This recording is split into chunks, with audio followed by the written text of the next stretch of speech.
Welcome to our channel. Today we how to disable Grammarly in Google Docs step by step clearly. Open Google Docs in your web browser. Locate the document where Grammarly is enabled. In the top menu, click on Add-ons. From the drop-down menu, find Grammarly in the list. Click on the three vertical dots next to Grammarly.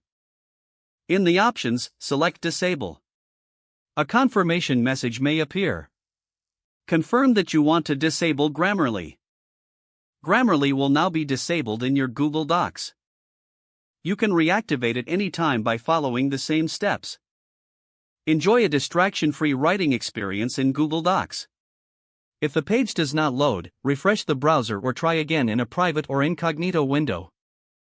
Make sure you are using the correct email address, then retype it carefully to avoid small typos. If your password is not accepted, use the reset option and create a new strong password you can remember.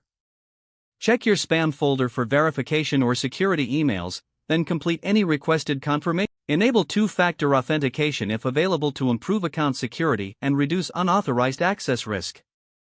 After signing in, review your profile details so your contact information and settings are accurate and current.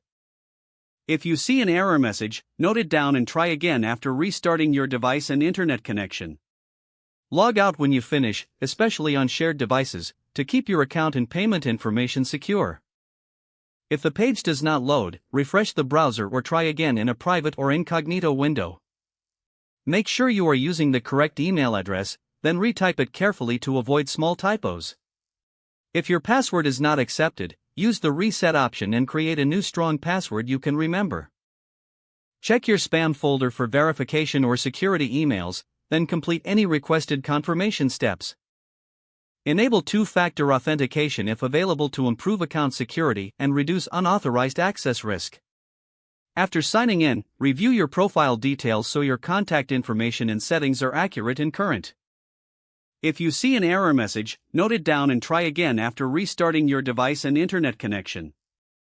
Log out when you finish, especially on shared devices, to keep your account and payment information secure.